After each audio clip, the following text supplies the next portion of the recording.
Katara is sort of in this impossible position. What does she do? She has to sort of thread the line, thread the needle very carefully here. She has to give Aang the illusion that she's still interested without appearing insincere. Very difficult. And that's why you see the reaction that you see. Now, I know some of you are going to say, but Katara doesn't want to have a relationship during war. Bollocks. Absolute bollocks, folks. Did that stop Sokka and Suki having a relationship during war? Did that stop Sokka and Princess Yue having a relationship during war? Does Zuko and Mei look like they were, very perturbed about an ongoing war? There are plenty of relationships in the show, folks, that take place during the war. It doesn't matter if there's a war going on or not. The point is, if you have two people who are head over heels for one another, it doesn't matter what the fuck is going on around them. You see this nonsense of, Katara didn't want to get together with Aang because she was looking that the war was on and she wanted to make sure everybody was focused. Yeah, you know what that sounds like to me? That sounds like someone who is not actually attracted to Aang romantically. That sounds like someone who's trying to thread the needle. That sounds like someone who's trying to get the balance right. That sounds like someone who is not head over heels in love with someone else who clearly has those feelings for them. Because folks, if you meet someone, we all know this from our past experience. When you meet someone and you qualify for them and they qualify for you, the romance is instant. And when I say instant, I mean we aren't waiting months for this thing to blossom. Oh no, it is pretty much instant. There is instant chemistry, there is mutual interest in having this thing be established. That's what happens when you get two people, even two teenagers, that are head over heels for one another. It's instant. It's even more instant when you're a teenager. Teenagers don't overthink things. It's very simple. Do you qualify physically? Do I find you physically attractive? If you find me physically attractive and I find you physically attractive, boom, it's instant. We don't have to wait for months for the relationship to simmer and take its own time. Anybody who tells you that crap I don't know what they're smoking. I really don't. I don't know what version of man-woman dynamics they have in their head, or boy-girl dynamics. Because when you're a teenager, folks, I go back to what I said earlier. It is all pretty much on your physical attractiveness, for the reasons that I've explained. When you have very little dating experience, it's very hard to know what feedback you're getting from the marketplace. So it makes it very difficult to calibrate yourself. When you're not physically mature yet, it's very difficult to calibrate yourself. And when you're psychologically immature, you undervalue the role that status, power, influence, and resources play in the overall mate value equation of a person. And Katara is significantly more attractive than Aang. She's taller than him, she's more physically developed than Aang, facially more attractive, and in terms of her body, more attractive. I mean, what are all these other people looking at? And there are so many examples from the show. You've got the Ember Island, you've got the Day of Black Sun, you've got the Cave of the Two Lovers. You've got Katara literally telling Aang that she's confused and that the time isn't right. The time isn't right. In other words, you don't qualify at the moment, Aang. You might qualify in a few years, but right now, you don't qualify. That's what the timing isn't right means. And when Katara says that she's confused, that is basic language for saying the following. When someone says they are confused, that means they aren't fully calibrated yet. When you have a teenager that's confused, they aren't calibrated. In other words, they don't know exactly where they sit in the market of physical attractiveness yet. And if they don't fully understand where they sit, then they may be overestimating or underestimating what they are capable of bagging when it comes to a romantic partner. Katara is looking at Aang, and her intuition is telling her, I can do better than this. That's what her intuition is telling her. I can get a physically more attractive specimen than Aang. We see this with Jet. Jet is far more physically attractive. A much better match for Katara. And of course, folks, what happens? Does it take Katara, a few weeks or a few months to connect with Jet? No, it is instant. Instant. That is what happens when you're in your early teens. It's all on physical attractiveness. It really is. It's pretty much all on physical attractiveness. Now, it gets really interesting, folks, whenever we think about all of this and then we consider the ending of the show. Now, I don't know if any of you, I'm sure some of you have noticed this, but you will remember that Aang and Katara, the last time they speak, is in part 1 of Sozin's Comet. Remember when they're out having their little sort of beach party? And remember Zuko attacks Aang? And then Aang gets all bent out of shape because he doesn't want to kill Fire Lord Ozai, but, everybody else pretty much thinks that that's what he needs to do. And Aang gets really annoyed. And the last interaction that the last verbal exchange on screen that Aang has with Katara is an argument. Aang says something like, well, Katara, if you can think of a better way for me to fight Ozai, I'd love to hear it. And then he storms off. Something like that. And then, of course, he walks out onto the lion turtle and they never talk again. There is no dialogue between Aang and Katara for the rest of the series. That's it. So from part 1 of Sozin's Comet, part 2, Katara's away off with Zuko and the gang. Part 3, Katara and Zuko are fighting Azula.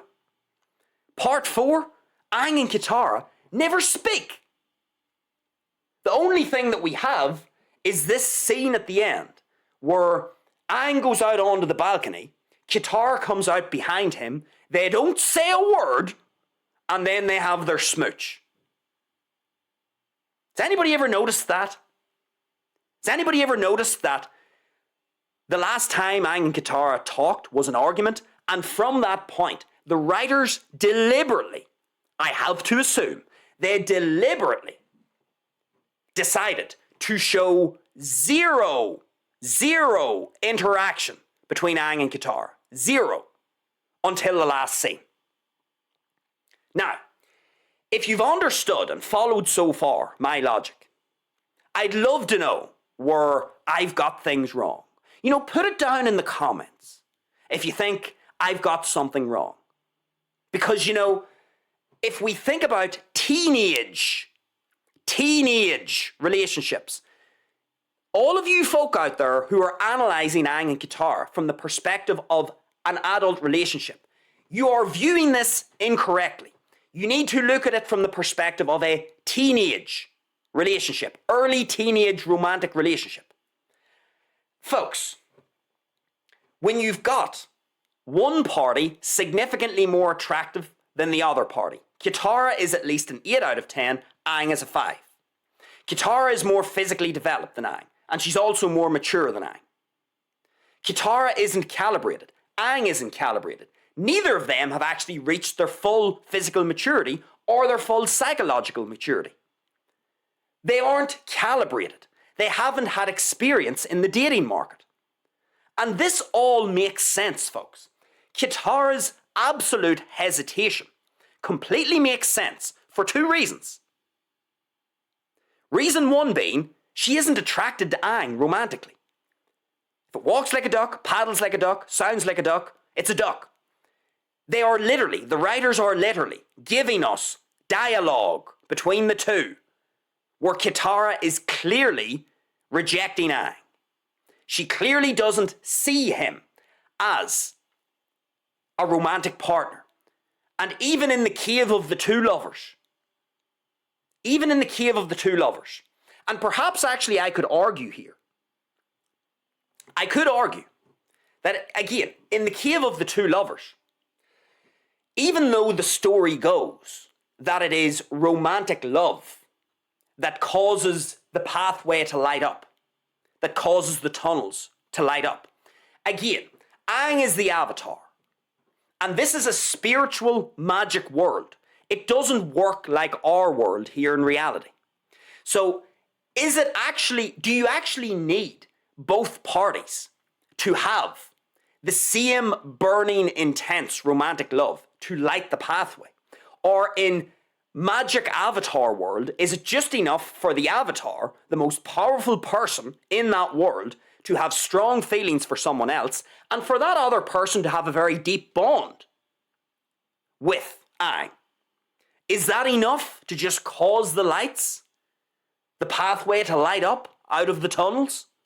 You know, we're talking about a magical world here, folks. A spiritual world. Things don't work exactly as they work here. In our life, in our world. So, that is probably, I could almost imagine one of the big arguments that someone's going to throw back at me is, well, if there isn't mutual romantic interests here, why did the cave light up? Now, there are two reasons for this. The first reason could be what I've just said. It's funny, magical avatar world, and maybe Aang's very intense romantic feelings for Katara are enough in combination with Katara's deep bond for Aang. Maybe that's enough to just light the pathway. The second explanation could be that the writers have just misunderstood. In my opinion, they've misunderstood. At that stage of the show, they have misunderstood the portrayal of their dynamic. They've got a little bit lost. And they've made a wee bit of an error in terms of the dynamic between Aang and Katara, because they definitely rectify this later. The Day of Black Sun is pretty conclusive to me. If two people feel an intense, raging, burning love, romantic interest for one another, goodness gracious me, as soon as Aang smooched Katara, if Katara truly felt the same way as Aang, they would have embraced as intensely as you would have expected. But that is not what happened at all. So that's the start of it. And then as we go forward from that point, Ember Island is very conclusive. And then the way they actually finish the show with no dialogue between Aang and Katara at all in the final 3 episodes. Correct me if I'm wrong. Do Aang and Katara actually speak in the final 3 episodes? I don't think they do. There's not a word exchanged between the two of them. So, the Cave of the Two Lovers, that is, you could easily say that is the strongest argument you have against what I'm saying. But I think that could be very easily chalked down to those 2 explanations. Either the writers just have made an error in the portrayal of their dynamic, the dynamic between Aang and Katara, which they rectify later, or it's magic avatar world. And things don't work in a conventional sense, not in the way that we would see them working. And perhaps Katara's very pragmatic approach, she was able to draw on her very strong bond for Aang, but also her very strong desire to have Aang succeed. And maybe all of this comes together when you bring together Aang's very intense feelings, romantic feelings for Katara. Maybe this is just enough to light the pathway. I don't know. It could, though, be an error from the writers, because that's the only thing. The Cave of the Two Lovers is, if the writers aren't using this as a sort of nuanced, magical avatar landscape thing, and they genuinely think that Aang and Katara have romantic feelings to the point where they're able to light the pathway, that doesn't fit with me. That contradicts some of the stuff that they do later. But I don't think that's the case. I think it's just pragmatic Katara. I think Katara is just being pragmatic. She's looking at the circumstance and she's doing whatever it takes. She's doing whatever it takes. Because remember, folks, by Katara signaling to Aang that she may want to kiss him, that gets Aang very excited. So that gets his engine running a little bit hotter still. And because he's the Avatar and he's Mr. Spiritual and all of this sort of stuff, again, in that universe, that may have been enough to just ignite the entire fucking tunnel and get it full of light. You know, Katara, you could easily make the argument that Katara is actually playing Aang in the Cave of the Two Lovers. That's what I'm really trying to say. You could make that argument. She's playing on Aang's intense feelings for her. And she's sort of revving up Aang's engine, leading him on a bit, sort of saying, how would you feel, you know, if we were to share a kiss? You know, maybe that might do the job. And Aang gets really excited. And then, you know, they sort of lean in. They lean in. Is Katara really going to kiss him? Or is she leaning in towards Aang to give Aang the illusion that she's going to kiss him so that the fucking tunnel will light up? That would be, if I had to go with an explanation, it would be that.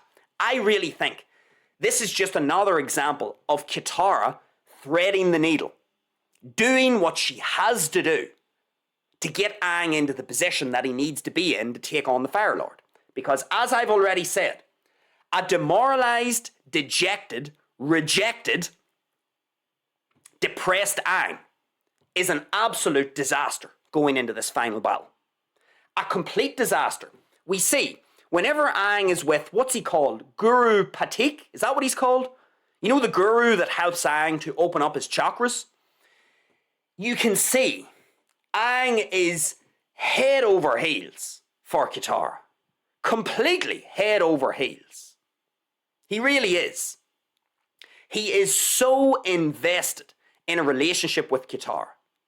And you can see from that episode, in particular, you can start to get a feeling for just how devastated Aang would be if Katara rejected him.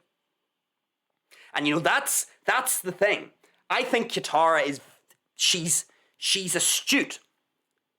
And you know, when you think of the Aunt Wu episode, Katara is describing, again, she's literally describing a jet-like person. She's basically describing a jet.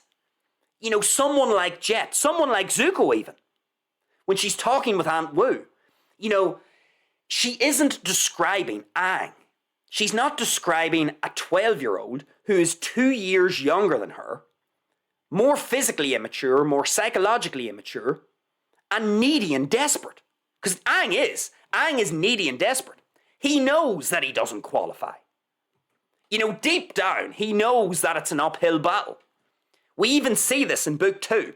Whenever there's a suggestion made, whenever Jet gets his memory altered, or he gets hypnotized, I think. Remember, Sokka made the suggestion that, oh, maybe if we get Katara to kiss Jet, maybe that will revive his memory of who he was. And Aang was sort of off to the side saying, yeah, I think that's a terrible idea. Aang knows. He knows this is an uphill struggle. He's very keenly aware that he isn't qualifying. But Katara does a good enough job of stringing him along so that he gets to the final battle with Ozai thinking that he's still in with a chance with Katara. Thinking that he still has some skin left in that game. So this is how I broadly think of this entire Aang-Katara relationship. It's basically Katara steering Aang, giving him the illusion that he can get together with her when all of this finishes, when in reality, she wants to make sure that he has an incentive to fight Ozai with all of his strength and all of his power. Because, again, you can see how invested Aang is in Katara. It's very clear. He's very needy. He's very desperate, we could say, to make this work. And he's very insecure about it. Like, folks, that's the first time I've actually used that word. Why do people feel insecure in relationships? You know, would we all agree, folks? Does Aang look insecure when it comes to his potential relationship with Katara? Answer yes or no. Now, anybody who says he looks secure is a fucking idiot. They are completely deluded. Completely deluded. Aang does not look one bit secure. He looks like he is paranoid and anxious, needy, desperate, and overall stressed out about the relationship. He's insecure. What leads to insecurity, folks? What leads to insecurity in a relationship? You feel insecure in a romantic relationship if you are getting cues that you do not qualify. That is why you feel insecure. You feel insecure if the person on the other end is sending you signals that you do not fully qualify. If Aang were getting signals that he qualifies, he wouldn't be insecure. He would feel more confident. He would feel less needy, less desperate, less anxious. But he doesn't feel that way. He feels insecure right the way throughout the entire series. He knows that this is an uphill battle. And I think Katara does an excellent job, all in all. Because remember, it's not just good enough for Katara. She can't fake it either. She can't lean in and start kissing Aang. She can't do that. Because it would come across as insincere. Aang, as I've already said, is Mr. Sensitive. Mr. In touch with my emotions and feelings and my chakras and my spirituality. Aang, as the Avatar, would be able to pick up that Katara is being insincere. In fact, we can see that whenever Toph starts to teach Aang how to sense people's movements, people's vibrations through the ground, Aang starts to get better at this. So if Katara was being insincere, it's quite likely a little bit like Toph. You know the way Toph is able to detect if someone is lying or not, depending on how their body is vibrating through the ground? Aang starts to develop this ability, and we actually see with the final fight with Ozai, he does this exact thing. When he has his back turned to Ozai, and Ozai goes to attack him, he knows where Ozai is. He knows what Ozai's doing. So we can start to see that throughout the show, Aang is starting to get better at earthbending. He's starting to become more competent. And so, while Aang may not be at the level of earthbending that Toph is, and while he may not be able to sense someone's vibrational energy quite as accurately as Toph, he will be able to sense some of it. And if Katara starts trying to fake a relationship with Aang, he would, I am sure, he would be able to sense that it's insincere. And that would be the definitive feedback then. As soon as Aang would have detected that Katara was being insincere, that's it. It's case closed. There's no more remedy that can be provided. There's not a remedy now. At this point, once Aang would get that feedback that Katara is faking it, fuck me. It's a shutout. It's case closed completely. So Katara can't afford to fake it either. She has to thread the needle. She has to keep him on a string. And that's what I think you're seeing throughout this entire show, including the cave of the two lovers. I think you're seeing it there too. So look, that is broadly my case. I've tried to lay this out. I am not viewing Aang and Katara as an adult relationship. If it was an adult relationship, that would be different. Because now we would be able to bring in the concept of status, resource acquisition, and resource defense. These things can start coming into the equation because we're talking about adults now. And adults are fully developed psychologically. But when we're talking about kids in their early teens, they are always going to underestimate, undervalue the importance of status, influence, power, and resources. How could it be any other way, folks? They are juveniles. They are kids. They are, of course, going to underestimate this. So I'm not viewing Aang and Katara with my man-woman dynamic lens. I'm looking at it as a boy-girl relationship. In other words, a teenage relationship. A relationship between two kids in their early teens. Aang isn't even a teenager. He's 12. So he's not even a teenager. And I actually think, again, I'm going to repeat this, I don't even think Aang has hit puberty. And if he has, he's barely hit it. Barely hit it. Katara, though, I've tried to lay this out from a boy-girl romantic relationship standpoint. You cannot be calibrated when you're that age. You just can't be. You cannot know where you sit in the marketplace of physical attractiveness or your overall mate value. You cannot know where you sit in the marketplace at 12 or 14 years of age because you haven't yet physically matured and you haven't yet psychologically matured. Until those two things happen, you will not fully understand your absolute mate value and physical attractiveness being part of that mate value.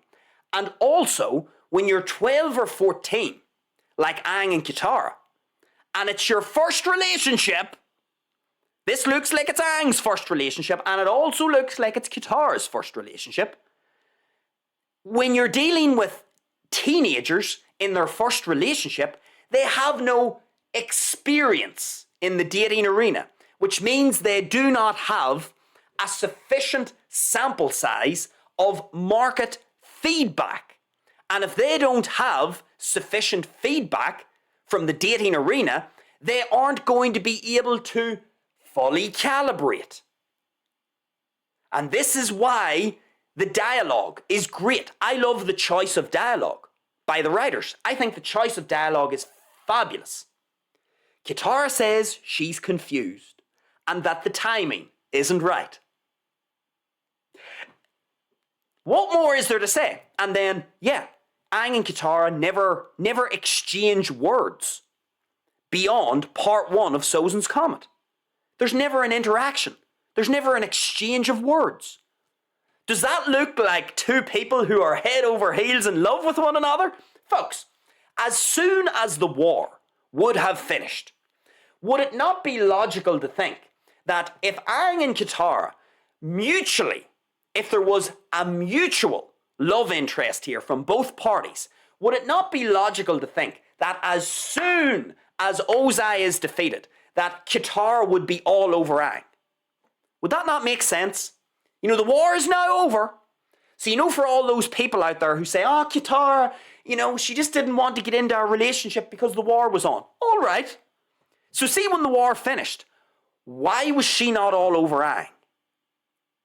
Why did we not get evidence on screen? The writers chose to omit this, folks. We're going to come to the end of the show now, and this is important. The writers decided to omit any verbal, physical exchange between Aang and Katara after Sozin's Comet Part 1. Do you think that is a coincidence? Do you think that's by accident? Do you think if two people were truly head over heels, I've got a her. I always end up with a her on my mouth. Let me get rid of that. Always happens, folks. But if you think that two people who were as invested in one another, do you think if you had two people who fully qualified for one another, who had the same mutual love interest, two people who were as head over heels about one another as the other was, do you think these people would be, you know, not shown on screen to be demonstrating their love for one another now that the war has finished? Why would the writers not just show us as soon as Aang defeats Ozai and they go back to the Fire Nation where Prince Zuko is becoming Fire Lord? Why is Katara out in the crowd and Aang is up on stage? And why are they not talking with one another? Why are they not smooching one another? Why are they not head over heels for one another? You know, we've got the big euphoric release now, folks. The war's over. Should there not be just an outpouring of suppressed... Should there not be an outpouring of suppressed romantic love? Should we not see this? Fuck me. What happens? So what happens, folks? Well, here's what happens. We get this scene back at Uncle Arrow's tea shop. There's this sort of hazy lighting. You know, after Prince Zuko gets crowned Fire Lord and Prince Zuko goes down and asks Fire Lord Ozai where his mother is, you know, after all of that finishes and Zuko and Aang have their embrace as friends, you know the way we go back to Uncle Arrow's tea shop in Ba Sing Se. So we're not even in the Fire Nation anymore. We're in Ba Sing Se, which means if this is real, everybody has had to go and change their clothes, leave the Fire Nation, travel on Appa over to Uncle Arrow's tea shop in Ba Sing Se. So you're telling me that since Aang has defeated Ozai, in the period between defeating Ozai and Zuko being crowned Fire Lord, there's no interaction with Katara. And then you're also going to tell me that between Zuko being crowned Fire Lord and them making their way back to Uncle Arrow's tea shop in Ba Sing Se, that there's still no interaction with Katara? So we make our way back to Uncle Arrow's tea shop in Ba Sing Se. Everybody seems to be wearing different clothes. And it's a little bit weird, folks. Because, you know, on a third watch, you know, many years later now, I've got a much better eye for details in movies and TV series. And, you know, as soon as I started to think about that final scene at Uncle Arrow's tea shop, you know what started to come into my head? Christopher Nolan started to come into my head. You know the way Christopher Nolan loves to end his movies with ambiguity? You know the way he loves to end his movies without this sort of black and white conclusion? Well, that started to come into my head. And I'm looking at this scene and I watch all of the gang in the tea shop. Uncle Arrow's playing his horn. Aang leaves and he goes out onto the balcony. And the sun is setting. And the lighting is very strange, let's just say. It is unusual lighting. It is lighting that I haven't really seen in the series to date. It's just, you know, it's just what my eye sees. It looks like very warm lighting. You know, very warm, very cozy. There's almost like a little haze to it, almost. You know, like you've got a filter on. You know the way you can put filters on your videos? And you can put a filter on called warmth or something like that. You know the way if you put that filter, if you move the little fader up, it sort of creates this orange glow? Have you ever did this on your videos? And it gives this sort of dreamy feel. It can give a sort of dreamy feel. And you know, you've got the sun setting, and even the way everyone is interacting in Uncle Arrow's tea shop, it's all a bit odd looking. Uncle Arrow looks like he's put on 50 pounds. He looks like he's fat. You know, are you telling me that in a couple of days, after Uncle Arrow looking ripped and chiseled, breaking through the walls of Ba Sing Se to restore the Earth Kingdom, you're telling me that Uncle Arrow has went from that to being basically fat and obese again? Because that's how it looked to me. He looked pretty chubby in the tea shop. And everybody's acting a bit weird. Everybody's just kind of sitting there. They're in different clothes. It looks a bit surreal. It looks as if it isn't taking place in reality. And then you've got this warm golden glow, this filter that's across the screen. As if the warmth has been turned up 50%. Aang goes out onto the balcony. And then Katara follows Aang out. And for some reason, they don't say a word to one another. Because isn't that what happens, folks? Isn't that what 12 and 14-year-olds do? They just go out onto the balcony, don't say anything to each other, and then they just glance at one another and have a passionate smooch. Isn't that what 12 and 14-year-olds do? In reality, isn't that what happens? They saunter out onto the balcony. They look at one another. They weigh one another up. They haven't talked to one another on screen since Sozin's Comet Part 1 when they were at Ember Island on the beach. So, they don't say a single word. There's not a word exchanged. And then they have the euphoric, passionate smooch. Because isn't that exactly what a 12 and 14-year-old would do? And isn't that exactly what a 14-year-old girl would do when she's got someone who is significantly shorter than her, whom she has been rejecting for the past number of seasons, who has shown no romantic interest in Aang?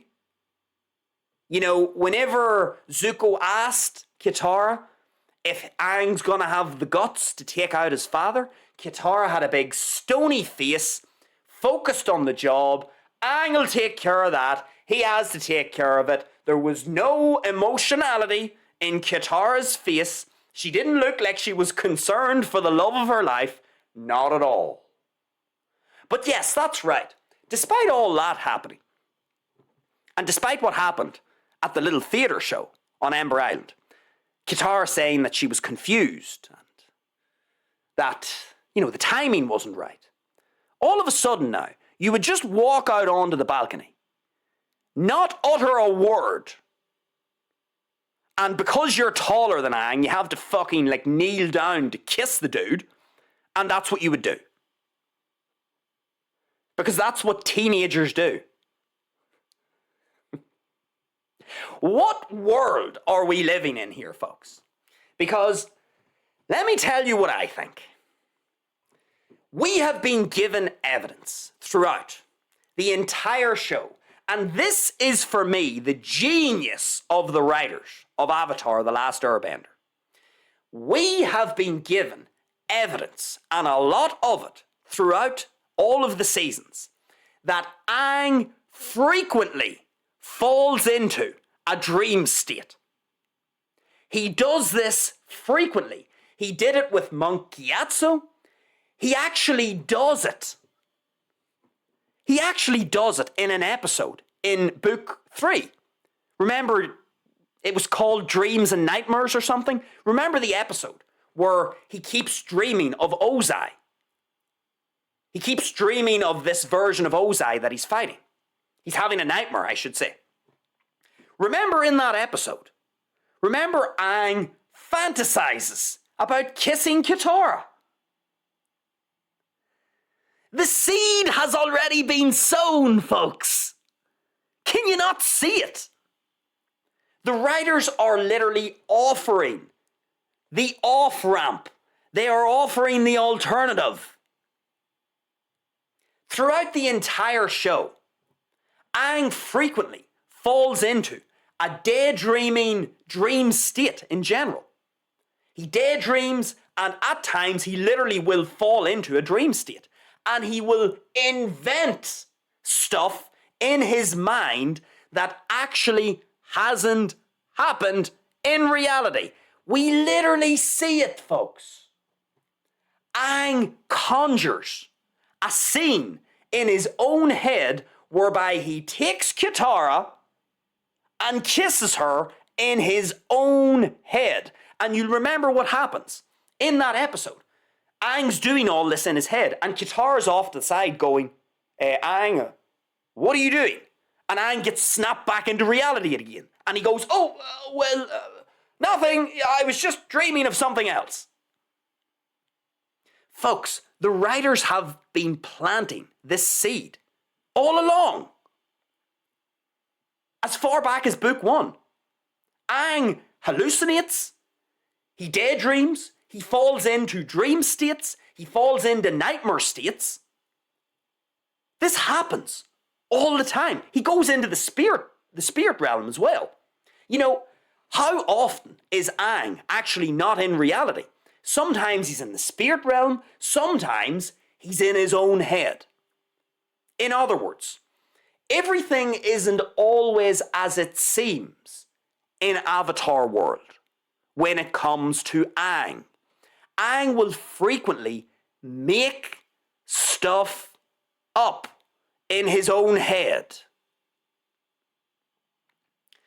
And this is where I think the Christopher Nolan-like writing has come into the equation. And I only really realized this on a third viewing.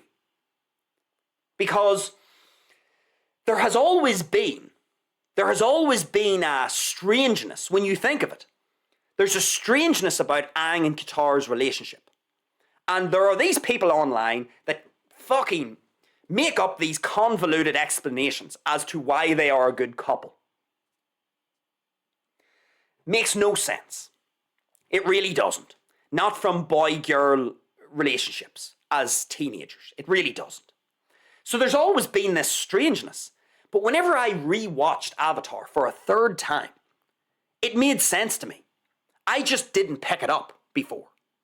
What the writers have done is the writers have given the audience their cake so that they can eat it. For the people who want Aang and Katara to be an item at the end of the show, the writers have given them that possibility. They have given them the scene at the end where they have the Hollywood finale, romantic kiss, lovely jubbly, happy days, sail off into the sunset. They give the people that option, but you see, for the people like me who don't buy Aang and Katara, not at the series, not when we're talking about the 3-season series. Again, what happens afterwards, folks, I'm not talking about. I've already explained that Aang and Katara are both physically immature and psychologically immature, and they have no experience in the dating market. So, in other words, neither of them are calibrated, but especially for Katara. Katara knows that she could do better than Aang. She knows. She's got a little bit of market feedback with Jet and Haru, and even Zuko. She knows that she could do better than Aang. And because she is psychologically immature, she doesn't value status, power, influence, avatar of the world in the same way that her adult version will. Because that's one of the drawbacks of being psychologically immature. You underestimate the importance of those things. And Aang, as we've already talked about, is tremendously insecure about his relationship with Katara. Why would someone be insecure about a relationship? Because they are getting signals that they are not qualifying. Katara is, whether she wants to or not, we are completely unable to stop ourselves from emitting signals of defection, folks. It happens in your body language, it happens in your word choice, it happens in the words that you decide to omit. It's as much to do with what you say as what you don't say. And you cannot control your facial expressions, your body language to that level. If you aren't into someone, the person on the other end will sense your defection cues. We are built to notice these things, folks. And Aang is feeling insecure because he is getting signals from Katara that he doesn't qualify. That's what he says to Katara on Ember Island. Oh, you do see me as a little brother. Oh, you do see me as a friend. You don't see me as your boyfriend. Blah, blah, blah. He knows it. And Katara, because she has to thread the needle, she has to kind of, massage Aang's ego to a degree. She has to sort of keep him at distance enough so that he doesn't pick up her insincerity. But at the same time, she can't be too distant, otherwise she's going to demoralize him. And so what ends up happening?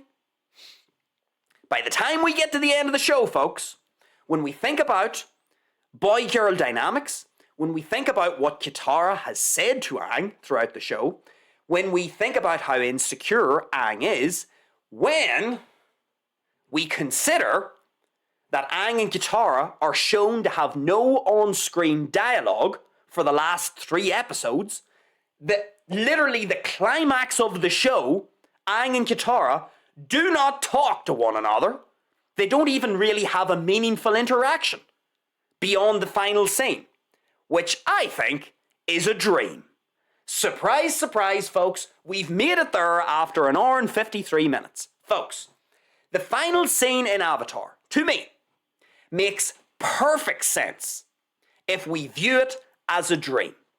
Just look at the lighting of the scene, look at the filter that's being used, look at the warmth of the lighting. It's this sort of comfortable, secure, warm lighting. Everybody's in Uncle Arrow's tea shop. Uncle Arrow looks like he's put on 50 pounds. He's expanded at the waistline.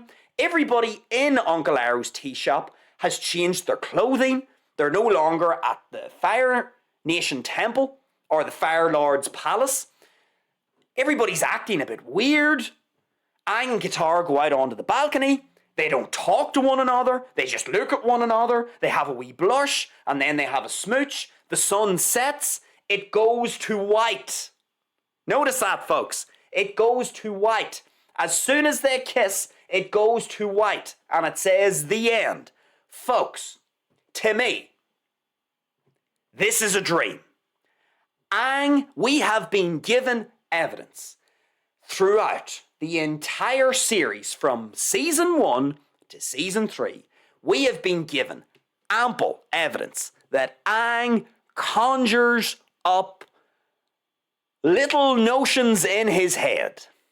He makes stuff up in his own mind that isn't representative of reality. We literally get an episode dedicated to this. It's irrefutable. It's undeniable. Aang frequently lives what we see on screen at times. We are seeing Aang living in his own head, conjuring up images that aren't real. And I think by the time you get to the last scene of Avatar, The Last Airbender, what you are seeing is, once Prince Zuko gets crowned Fire Lord, and once Prince Zuko goes down to Ozai and demands that he tells him where his mother is, you see, from that point, folks, reality has ended. The show has ended in reality. What you then see happening at Uncle Arrow's tea shop, in my opinion, is a dream sequence that Aang is making up in his own head. He is imagining the end to the war that he would have wanted. Here's what I think actually happened in reality. I think when the war finished, Aang and Katara didn't get together. I don't think that happened. Aang and Katara remained very good friends, part of Team Avatar, with a very close bond, but not a romantic one. Not yet. Not at this stage. Aang is 12, Katara is 14. We've talked in depth why this is an issue. Why their relationship doesn't mix. Why, when you're a teenager, it's basically all on physical attractiveness. And if Katara is at least an 8 out of 10, and Aang at best is a 5 out of 10, they do not match in a compatible fashion. Katara knows this, and Aang knows this as well because he's feeling insecure. So I think what you're seeing is You're seeing Aang conjuring up a little dream sequence of how he would have liked the ending of the war to have played out. What I think happened in reality was they stayed friends. There was no romantic relationship initially. Now, that doesn't mean that later on, as Aang starts to fill out, starts to physically mature, starts to better calibrate himself, starts to get more market feedback, starts to become more psychologically mature, same with Katara, there's no reason why they can't end up together. I don't have a problem in principle with that. But in terms of the show, folks, I see this as a dream. And to be honest, when I view it through that lens of a dream, the entire thing makes sense. Because one thing that I do notice, you see when you go onto these forums, these Avatar fan pages, people have a very hard time explaining Aang and Katara's romantic relationship. Go on to the forums and look it up. Look at some of these long-winded, fucking convoluted explanations. It is bizarre how people try to justify what they see in the final scene. It's a bit like, think of it like, remember back in 2020? Remember back in 2020 there was the big pandemic and you were being told, you need to socially distance, you need to put a mask on, you need to inject yourself with this, you need to, not visit your grandma, you need to allow your grandma to die in a nursing home, you can't have a proper send-off for your loved ones, blah, blah, blah. Remember you were told all this. Well, all you had to do, folks, was use your eyes. That's all you had to do to work out if this virus was a legitimate threat or not. You just had to use your eyes. I didn't see anybody dropping dead out on the street during the event in 2020. I never got ill. None of my people around me got ill. I didn't know anybody who had an adverse, serious reaction to the virus. I know plenty of people who had a serious adverse reaction to the stuff that they took to try and prevent the virus that they were convinced to take. I never saw anybody suffer a serious adverse reaction to the virus itself. If it looks like a duck, folks, if it walks, quacks, and paddles like a duck, it's a duck. When I looked at the pandemic, it looked to me, after a very short period of time, we're talking here a month, after a month, it looked to me like this is not dangerous. It looks like the flu. That's what my eyes told me. Now, everybody else was telling me, no, it's this is this strain, and this strain can mutate, and if you don't get this injection, and if you don't socially distance 2 meters, and if you don't do, double mask. I was being told if I didn't do all these things, that I would get sick, and that the people around me would get sick, and that I would be a bad citizen of the world. That's what I was told. In other words, people started to conjure up big, convoluted reasons as to why this virus is super dangerous. I just used my eyes, and after a month, I decided I'm going to visit my grandmother. I'm just going to get on with life as normal. I ain't worried. It's the same thing here, folks. People are trying to find an explanation for Aang and Katara that does not exist. They are making things so complicated. You have to go through such a complicated explanation to arrive at the conclusion that Aang and Katara is a good match. To me, the writers have done a brilliant job. And the reason why is because, you see, for all the chicks, you see, for all the gals out there who want the wee romantic Hollywood ending, they've given them that. They give them the smooch at the end. All right, to keep those people happy. But the brilliance of the writers is that they gave an off-ramp. They did something that Christopher Nolan would do. They introduced just enough ambiguity, not just in the final scene with Uncle Arrow's tea shop and all the weirdness that's going on there, but throughout the entire series. They have been dropping evidence of Katara rejecting Aang. They've been dropping evidence of Katara actually manipulating, I would argue, Aang's emotional state to keep him interested enough so that he gives his best during the fight with Fire Lord Ozai. They have been dropping evidence throughout the series that Aang frequently falls back into his own mind and sees things that aren't representative of reality.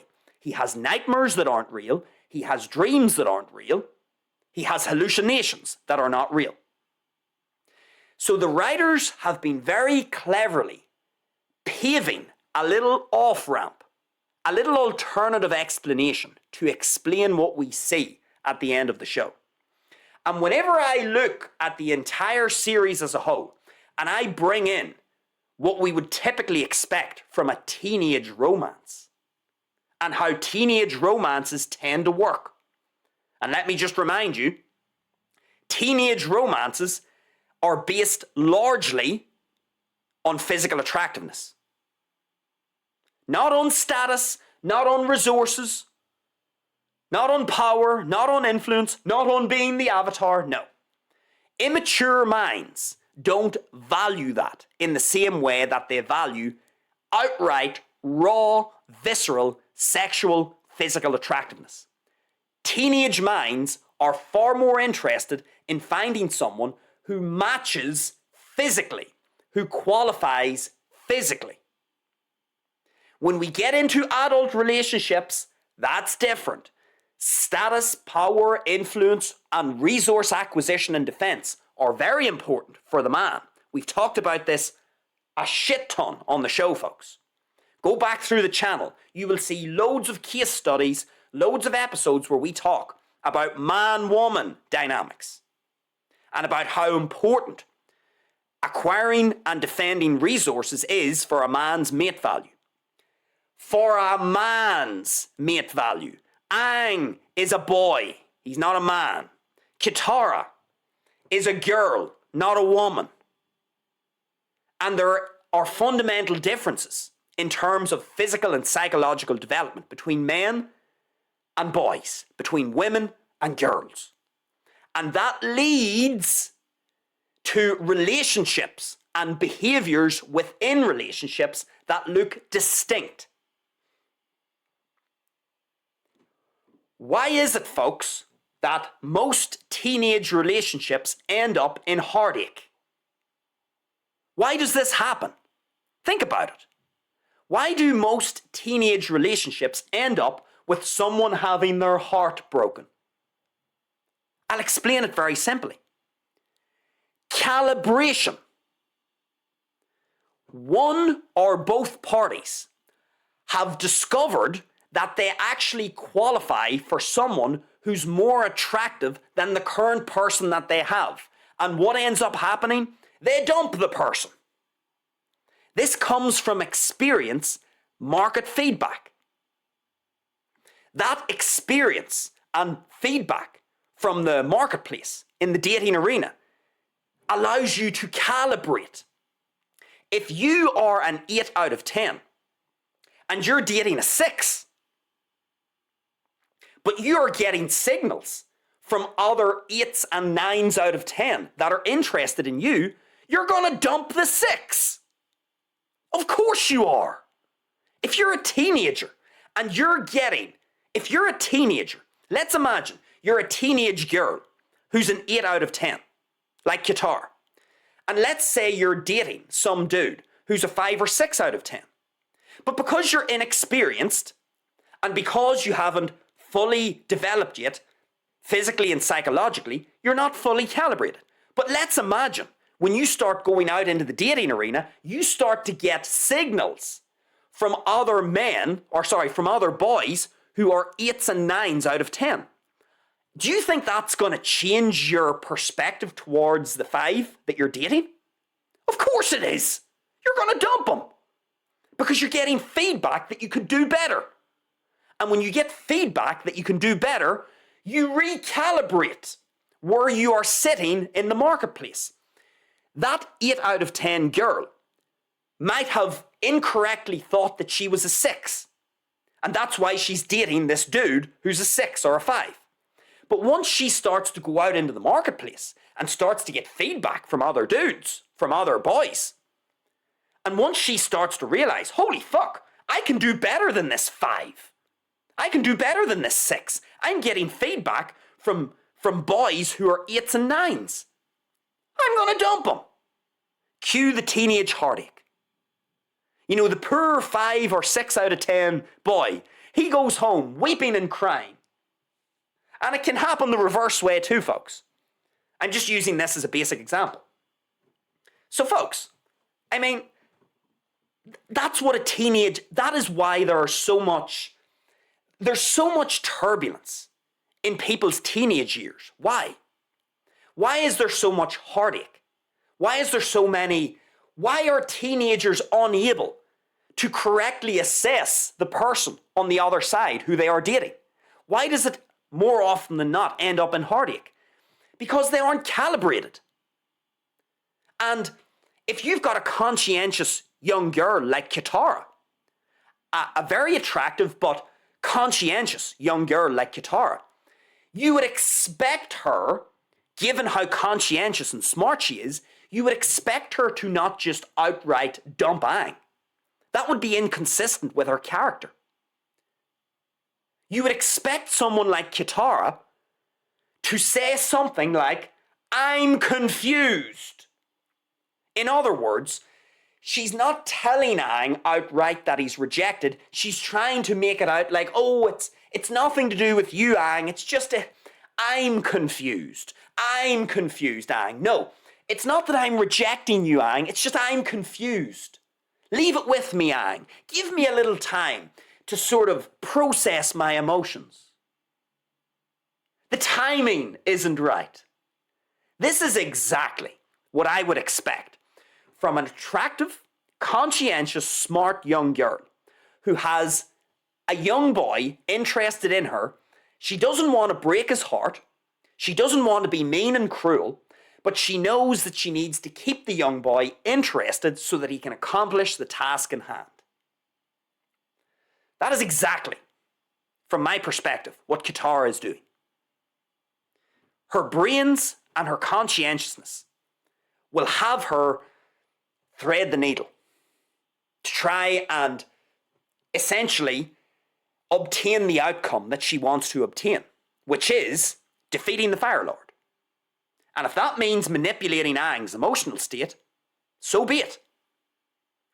You know, once the war finishes, we can deal with all that other stuff after the war. But for me, that doesn't sound like someone who is head over heels in love with Aang. No, not at all. That sounds like someone who's smart and conscientious, and who is more mature than Aang, who is more physically attractive than Aang, and knows what's at stake, broadly speaking, in the context of the show. Knows what's at stake if Aang isn't on his A game. She has identified a very important thing in Aang. She has identified that Aang is interested in her, and now she needs to be very careful. She's walking on ice. She needs to be very careful about how she deals with Aang to ensure that Aang is heading into his final battle to save the world against Fire Lord Ozai. She needs to ensure that he is going into that battle thinking that Katara will be there waiting for him after the war.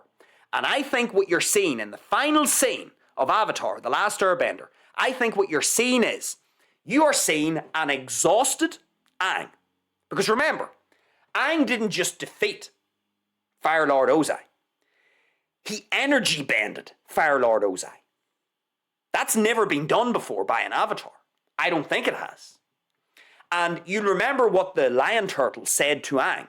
In order to energy bend, you must basically have, I'm not going to quote this exactly right, but you basically need an unbreakable spirit yourself. To be able to energy bend another bender, you need to have a pure, unbreakable spirit yourself. Otherwise, the darkness will consume you. And you will die. Aang energy bending Ozai. I have no doubt that that really took it out of Aang. Because remember, it's the first time Aang has ever energy bended anyone. And that's on top of the big battle that he just had with Ozai. So not only has he had a big, exhausting, difficult battle with Ozai, but then he energy bends him at the very end. Folks, I think what you're seeing at the end of the show is you're seeing an exhausted Aang who has accepted the fact that he is not qualifying for Katara. I think he has accepted it. I think to some degree he's actually at peace with the fact that he doesn't qualify for Katara. I think you can sort of get that vibe when he's up on stage with Zuko at the Fire Nation coronation ceremony, or the Fire Lord coronation ceremony. The vibe I get off Aang, it's one of a person who hasn't got the outcome they wanted, but they are at peace with it. And they are no longer needy and desperate to pursue something that ought not to be pursued right now.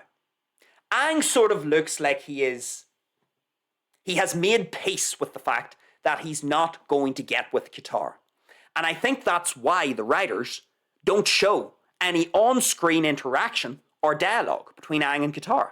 I don't think that's an accident, folks. I think that's deliberate. Now, it flies over most people's heads because they don't want to see it. You know, most people don't want to see it. Most people just want to believe that it's the fairy tale ending. But I don't think that's an accident. I think Aang, when he's up there with Zuko, he looks resigned, but not in a negative way. He looks like he has resigned himself to the fact that he doesn't qualify romantically for Katara right now. And he's being a professional. He's not being needy. He's not throwing a tantrum. He's not imposing himself on Katara. No, he's exhausted, he's tired, and he's respectful of Katara's decision. And he's going to get up there, he's going to be the Avatar, he's going to be a professional at this Fire Lord coronation ceremony with Zuko. He's going to do what he needs to do, say what he needs to say, and then in this sort of exhausted, depleted state, I think what you're then seeing is, in the final scene, in Ba Sing Se, at Arrow's tea shop, you are seeing Aang dreaming. You're seeing him conjuring the finale to the war that he actually wanted but didn't get. He wanted to get the girl of his dreams after the war finished. I don't think he got her. And I think we have enough evidence throughout all of the seasons to at least consider this as a conclusion.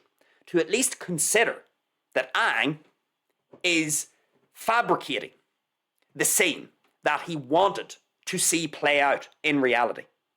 He wanted to go out onto that balcony with the sun setting. The war has been ended. Fire Lord Ozai has been defeated. Aang was successful in essentially restoring balance to the world.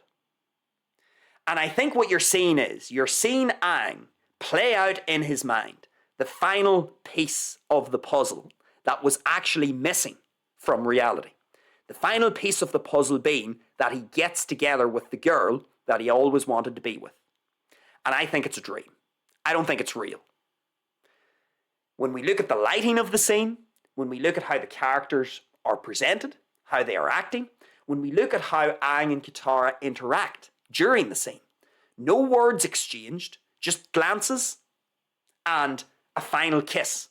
And then when we consider the fact that Katara doesn't actually speak with Aang on screen at any stage since the Ember Island beach party and the Ember Island sort of argument that they had, we don't get any on-screen time where they talk after Fire Lord Ozai is defeated.